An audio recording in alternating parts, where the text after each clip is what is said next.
There's a very real possibility the Arizona Cardinals could be in a better position to win the NFC West over the San Francisco 49ers. Let's do a little crossover, shall we? Let's discuss.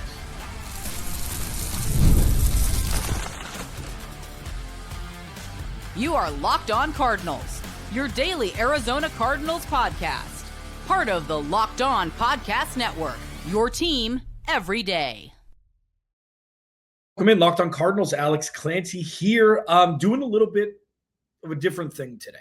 Brian Peacock, host of Locked On 49ers, had me on his show yesterday, and we did a little Spitfire grill on the 49ers and the Cardinals and comparing position groups and talking about offseason moves. And I think this is a good show to do for my show today to get a little insight into what it looks like from the lens of a San Francisco 49ers host.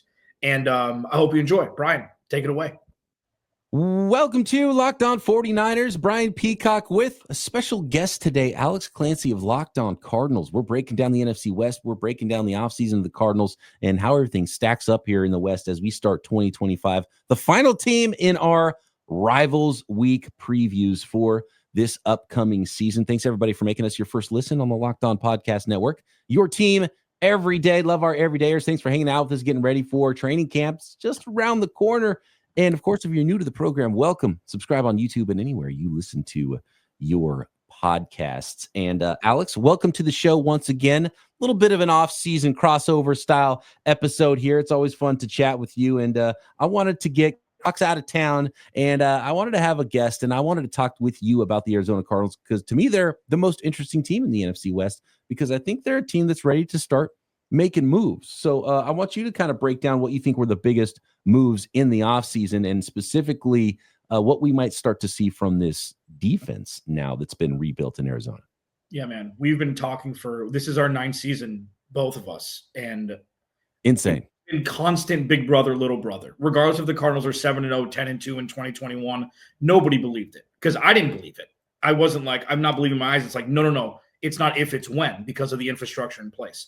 Now, what we've seen from Monty Ossenford after taking over after the 2022 season, the bricks slowly, methodically were laying. And then this offseason, actual moves were able to be made. Josh Sweat, namely, obviously, he was the biggest name off the board.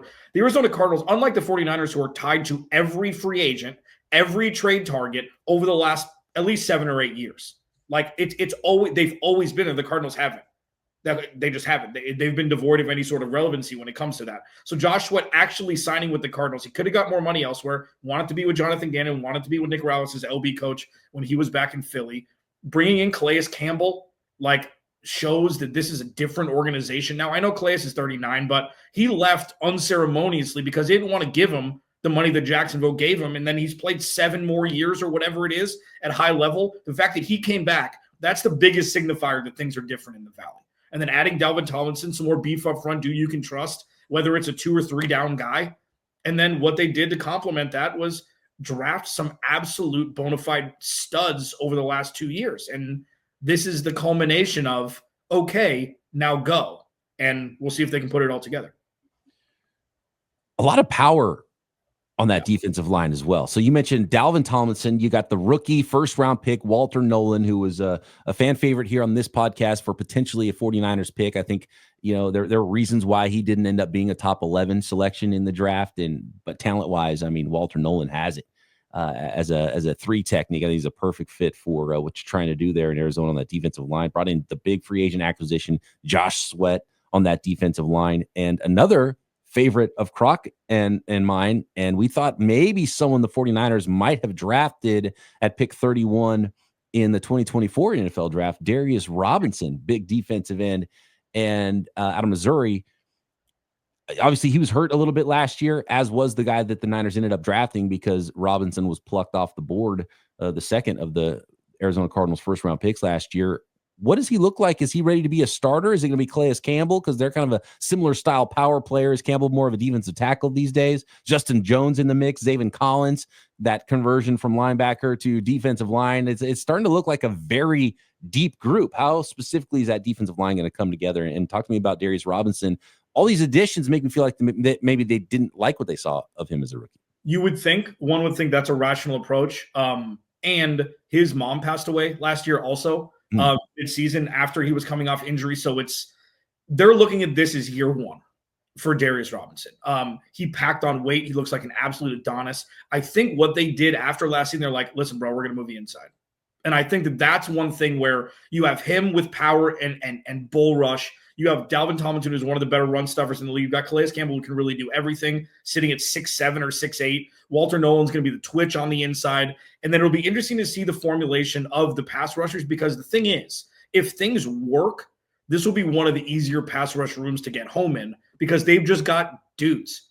They've got a bunch of guys, who can collapse the pocket from the interior, which is a foreign concept for the Cardinals, and then not to mention, Jordan Birch, third-round pick out of Oregon, is a dude who is violent. He's one of the better bull rushers coming out of the draft. I think the Cardinals got a steal if he can stay healthy. And what Nick Rallis and Jonathan Gannon do better than most things is they find what you're good at and they put you on the field and allow you to do that. And it's something that, it's going to be kind of amoeba-like up front. They're going to kind of figure out what they've got. If Walter Nolan's ready to rip week one, like Jalen Carter, something like that, even though they're not the same player, or if it's going to take a little bit more of a wind-up, Brian, this is something that I say now because it was never the case. Nobody drafted in the last two drafts were drafted to save a position group. Not Walter Nolan, not Garrett Williams, not Marvin Harrison Jr., nobody. So the fact that there's that infrastructure in place allows these young players to learn at more, rational level, instead of, drafting Marco Wilson 5 years ago or whatever and just throwing him into CB2 role where maybe he wasn't even an NFL player because they needed bodies. It's a far cry from that. And I am jacked up about it. Yeah, I'm glad you brought up the secondary as well, because those were really the two big things. You're looking at the Cardinals, and they needed to remake the whole defense, and they really have in 2 years, and added a ton of players and attacked that defensive line, as we mentioned. I didn't even mention, BJ Ojulari, LJ Collier, former early pick as well for a division rival there. So, I mean, that is a really deep group on the defensive line. I'm interested to see, if there's enough speed on the outside that pass rush, but as far as power, they got power everywhere. So fascinating group.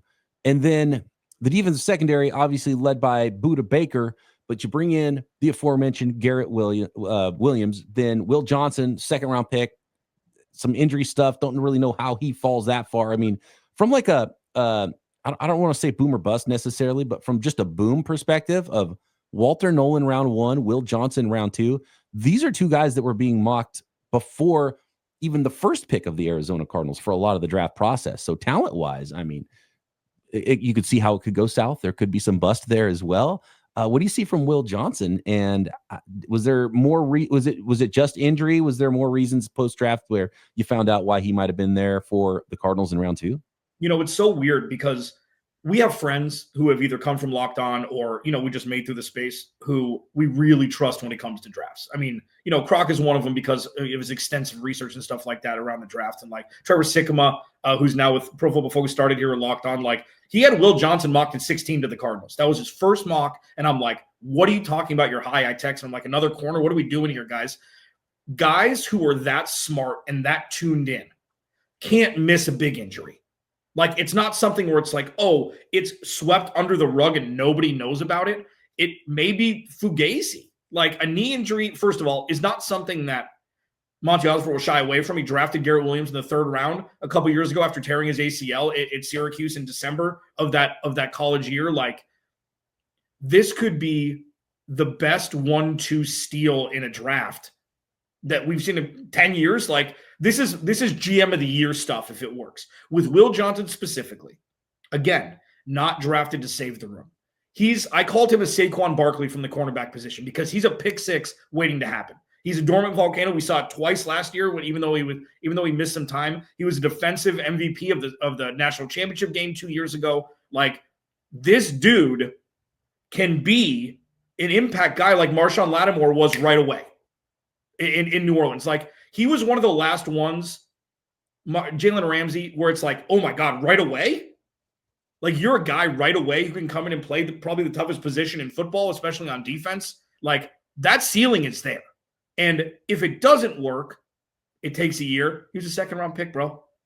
Like this is a gift. You're playing with house money. I mean, would you see it that way if it went Walter Nolan and Will Johnson? Like the fact that he fell there, it's like you'll take the question marks. Yeah, it was kind of the situation where it's like, okay, well, maybe we have some questions too, but if blank falls to blank, we just have to turn in the card. And I think it was the same situation with both guys. And maybe you get a little bit tricked into it where everyone else is trying to tell you something. Happened with the 49ers with Reuben Foster. It's like, this guy's too talented.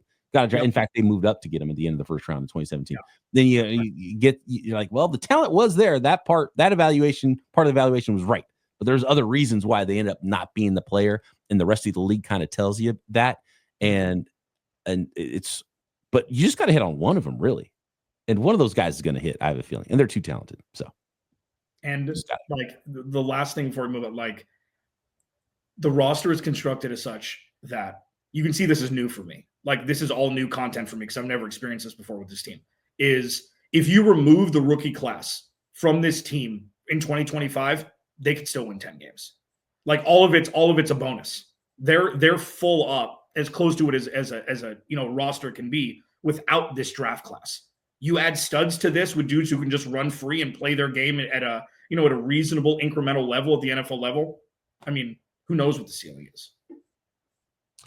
The Arizona Cardinals not the only team to remake their defensive line in the 2025 offseason. The 49ers did as well. So I think that's what we have to focus on, how these two teams come together as we look ahead to the 2025 season. But there's a lot more, Alex, that we got to talk about the offensive side of the ball. And maybe less about rebuilding and more about learning about what these guys actually are on offense with the Cards in 2025. Next. Today's episode of Locked On 49ers brought to you by Game Time and the Game Time app. And I tell my listeners this all the time. If you are a fan of sports, which you are because you're listening to this podcast, if you ever go to concerts, if you ever go to comedy shows, if you ever go to any kind of theater events, you got to have Game Time in your pocket. Just download it and have it in your pocket right now. And we've all been there, logging on early. You're waiting in lines for concert tickets to go on sale. You're trying to get the hot ticket for that ball game, something you're dying to see. And, for me, I see a lot of live music, and it should be about making memories, not dealing with the stress of ticket shopping. And that's where Game Time comes in. Game Time makes getting concert tickets faster and easier than ever. Prices actually drop as the closer it gets to showtime, just like as it drops the closer it gets to kickoff for an NFL football game. And you can save up to 60% off with their killer last-minute deals, views from your seat, panoramic. There's Game Time zone deals. Pick the best seats in your section for you to get an extra discount, and no surprise fees at checkout, which is my favorite part. So take the guesswork out of buying tickets right now with Game Time. Download the Game Time app, create an account, and use code LOCKEDONNFL for $20 off your first purchase. Terms apply. Again, create an account and redeem code LOCKEDONNFL for $20 off. Download the Game Time app today. Last minute tickets, lowest price guaranteed.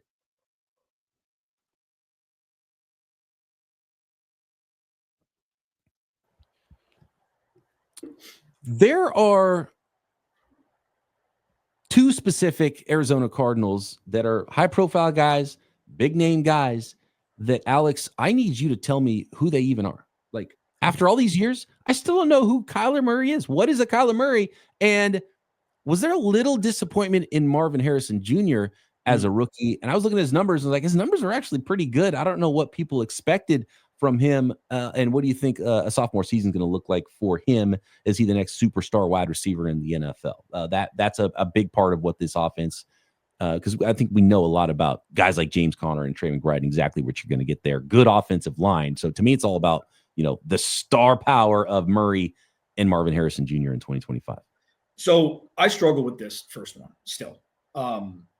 And for me, what a great quarterback is, what an elite quarterback is an above average game manager who makes special plays when they're needed to be made. I don't think it's complicated.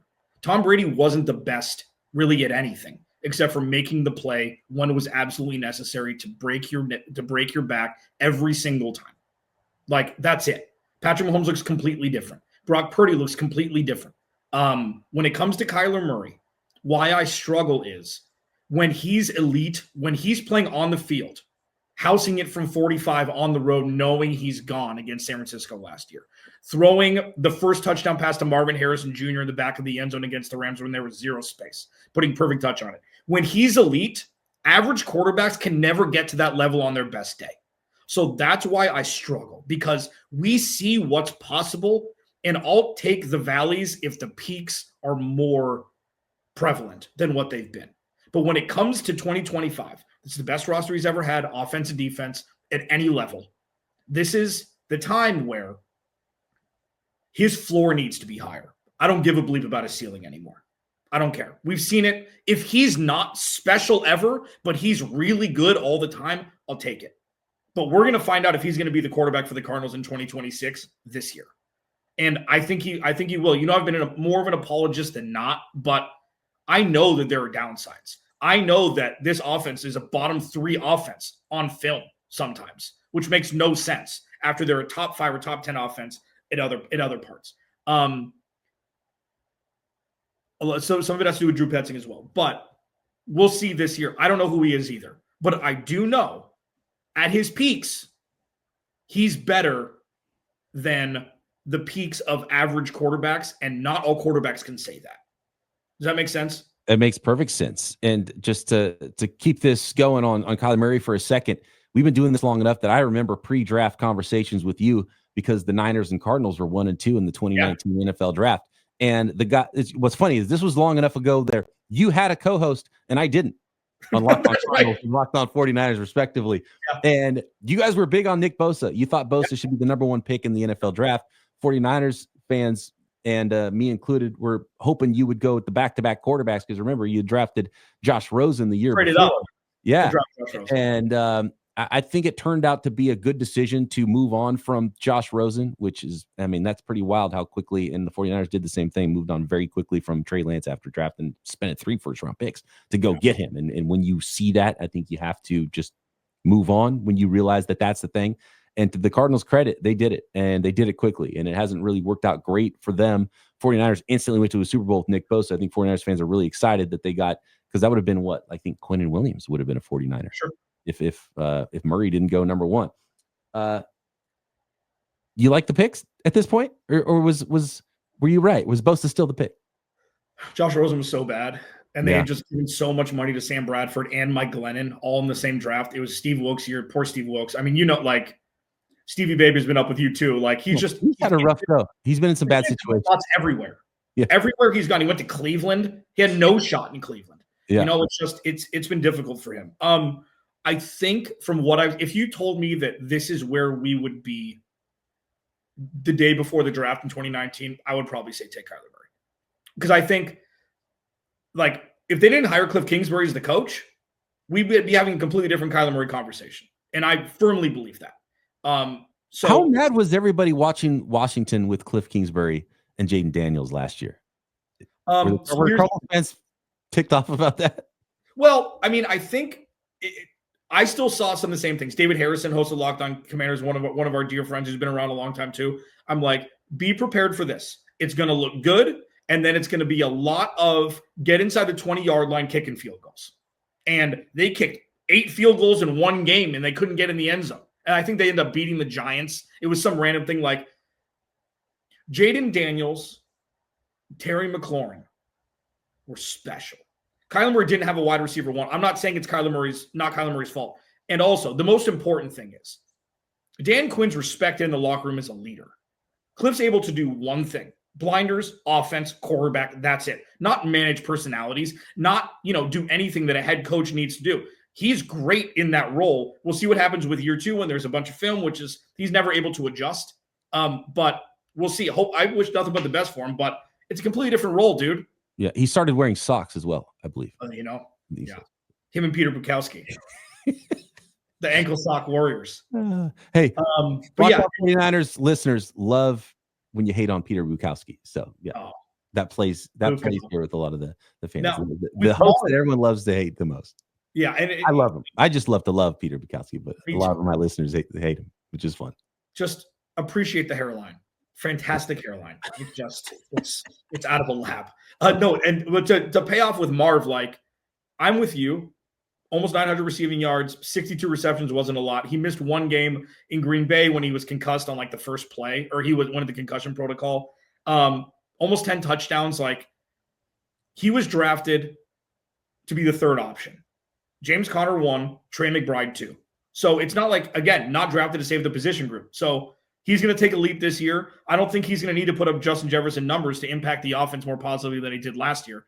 Like, I think, and he also put on a lot of muscle. Like, that was his, the senior year to freshman in college where it's like, I'm the best person on the planet. It's like, I am a peon. Like, I think at the end of last season, it all came to him. And maybe during the season, he goes, okay, I can't just walk on the field anymore and do it. So he had a good year. That was the baseline. Like, that was his dad's numbers. Those were Fitz's numbers their rookie year. And this is a run-first offense with an all-pro tight end as the first pass-catching option. Like, he'll be fine. I'm not worried about that at all. Speed, one of the comparisons I made with Marvin Harrison Jr. was a former 49er to compare these teams once again, and Michael Crabtree. And Crabtree had like an ankle or something pre-draft. He never ran a 40. And when he got to the NFL, like, he just doesn't quite look as big as fast as he did when he was in college, And it was like maybe not quite as impressive of a guy as maybe you thought he was going to, even though he's really good. Was there some of that with Marvin Harrison? I don't know. Like, I was so fixated on throw the ball to somebody else besides Trey McBride to get this offense to unlock. Like, just because he's open all the time doesn't mean somebody's not screaming down the sideline for 15 more yards in a first. Just because the sticks are right there doesn't mean there's not a better option. I think it was more that. It wasn't so much because this isn't like diva territory or anything where it's like, you got to get him. He's got to have 150 targets or he's going to be unhappy. Like, that could be a detriment to a wide receiver one because that alpha's not there. We don't know who Marv is yet. Like, we don't know. And I don't care that he was drafted in the top 5. They took the best player available. That doesn't mean he needs to be a Hall of Famer for that to be a good pick. Like, that's the big thing with me. With the Crabtree comparison, I can see it for sure because he was just lights. Oh, my God, at Tech, dude. At Texas Tech, he was one of the more fun guys to watch. I think Marv will be better than him in the pros. I think he's got a little bit more verticality. We'll see with the 50-50 balls. Michael Crabtree, especially later in his career, when he became that third down possession receiver with the Raiders and otherwise, I think that, he'll be better than Crabtree. But I appreciate the comp.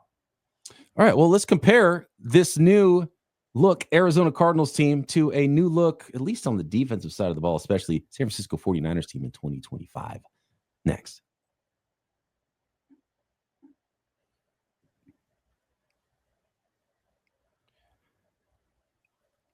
On one hand, the 49ers have star players everywhere, right? A newly minted quarterback. There is Mac Jones is in town now, which can complete the circle of life with the 2021 NFL draft, which, I mean, this is just, it's been so fun doing this job since that time with all the insanity going on. Talked about the 2019 draft, man, but things got really weird for the 49ers starting in 2021. You're going to Super Bowls, you're trading up for quarterbacks, there's quarterback controversies. You got an expensive guy, you got a young guy. Who are they even going to draft? Nobody knows.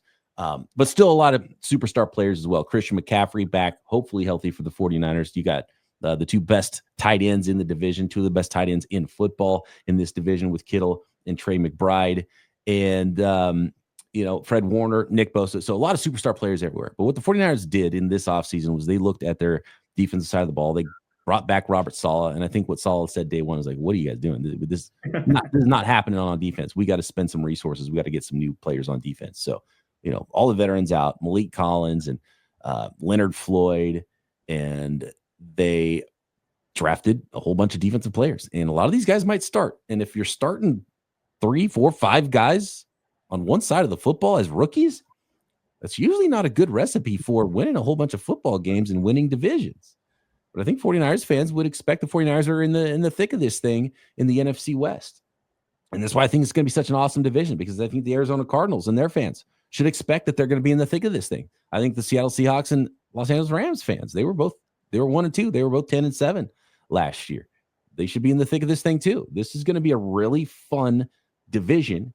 And I don't know that any team looks like a powerhouse that the other teams aren't going to be able to beat. And I think they all have a chance. So when you look at the Cardinals team and added a bunch of defensive linemen, look at the 49ers team, added a bunch of defensive linemen, rookie Michael Williams, round 1, Just a massive mountain of a human being in Alfred Collins in round 2. CJ West, a plugger defensive tackle in round 4. A speedy, undersized linebacker in the Dre Greenlaw mold with Nick Martin in round 3, which surprised some people. They drafted a nickel in Upton Stout in the 3rd round as well. So, I mean, just tons of rookies that they expect to play early in their careers. It's going to be a fascinating team to go with some of the stars that they already have now on defense. I'm going to drop something on you here now that I've laid that out, Alex. Yesterday, we did just offensive skill positions, and we can talk about the defensive side if you want to, but we did a ranking of NFC West position groups. The Cardinals came in last at quarterback. Is that offensive? Sam Darnold above Kyler Murray, and then running back number 1 for San Francisco. But I mean, obviously there's a lot of good running back groups. I think it was close between 2, 3, 4, but when you got Christian McCaffrey, and we had tight end 1, Arizona 2, and at wide receiver, I just don't know what to expect from the Arizona Cardinals. So the Cardinals, when you look at this, didn't rank really well, even though I've talked up how I think they're a sleeper team and is going to be really good. But I still need to see it with this Cardinals team. So how do you see these teams stacking up in 2025, Alex? I've seen Sam Darnold's career stacking up aside from last year. So I would put him deeply in the cellar. I would take an Atlanta Falcons quarterback because they haven't been in the NFC West for 20 years. I would take a quarterback there and put Sam Darnold 5th. Hey, Sam Darnold played better than one of those Falcons quarterbacks who played on the same team the year before with the same team. Yeah, I know that. And I would still take Kyler Murray over Sam Darnold. In the Pacific Northwest, not a dome, not Justin Jefferson, not Jordan Addison, not TJ Hawkinson, not that pass rush. Like, I know it's a run-first offense, and they're going to lean so heavily on that it's going to be a completely different makeup for him. So with that, running back, like, I guess, like, I'm taking James Conner over Kenneth Walker. I'm taking James Conner probably over Kyron Williams, even though he's been a touchdown machine. When it comes to Christian McCaffrey, it's fascinating because what are the odds he plays 14 games? Like, and I'm not going right to this. Like, this is the question. Would you rather have James Conner for 16 games or Christian McCaffrey for 12? Like, I don't like, would you rather have a B+ guy for almost the entire season or an A+ guy when he's healthy for 2/3 of the season? Yeah, what computes better? It's a great question. And here's my response to that, which is also the reason why I wouldn't have made the trade for Christian McCaffrey in the first place. I've talked about that a lot on this podcast, is because there's no guarantee that anybody's going to play 16 games. Yeah. Right. And that's the nature of the position. Right. So as far as like Kyron Williams played a lot of games, Kenneth Walker's already been banged up a lot in his career. I mean, I'd probably put the under whatever amount of games you put, which is in the teens for these guys. I'll probably take the under on all of them because it's the nature of the position. And who knows if McCaffrey will ever be quite the same guy. Maybe he's a step slower for the rest of his career now because it happens. Age 28, it's what happens in the NFL. Now, James Conner's been able to kind of get through that a little bit, and he's been perennial underrated. So I had him as the second running back group in the division. I like James Conner a lot. And it's kind of the opposite of the Kyler Murray thing. And I think I deemed Kyler Murray more because I'm just like, I don't know. Can we see it? Can we see it? Like James Conner, we've seen it over and over again. And it's the opposite. It's like we underrate him. And Kyler Murray, I feel like there's this guy. It's like, I'm just tired of it. It's just old hat almost with Kyler Murray. I think that's what it comes down to for me. I get it. I mean, I think the evolution of the running back position, you're going to see a lot more of the Garrett Blount roles from stars. Like that's what I've been looking for with James Conner. Like give me 60-40 and get me a back that you can trust for 40% of the touches. And Is Benson ready for that? Is Trey Benson ready for that? Yeah. I think so. Okay. We saw the juice, we saw the scoot towards the second half of last season. Like this is my thing. Like 6 men are not normal. Lou Williams, Jamal Crawford, dudes who can just sit on the bench for half an hour of real time and then come in and make their first 3 shots. That's not normal for people who are used to be starting right after warmups. And I think a lot of times with young running backs, you warm up, you're on the sideline for a quarter and a half, and then you come in for a random series. Yeah, you got no juice. Like you've got to get these guys rolling. Like if I were the 49ers, if I'm Kyle Shanahan, I'm giving Garendo touches in the first quarter, in the second quarter, in the third quarter, not to spell, but to allow Christian McCaffrey to take the important touches. instead of just hammering him 30 touches a game until the wheel. I call it Arian fostering people. Like until the wheels fall off, maybe take it easier. And I think that's the thing with James Conner, where it's like, it's when the touches happen, not that he gets 25 touches a game. And I think that's the biggest thing for the evolution of the position, where you ride the hot hand, but you got to have a dude. You got to have a backup dancer that can take 35% of the touches. And, I think we've seen a lot of smart teams really take advantage of that too. Find the veteran player that the other team has already paid a bunch of money to, or the high draft pick on. And even Saquon Barkley, it's basically year to year now. So you get a star level player, but you didn't have to pay the number 2 overall pick price.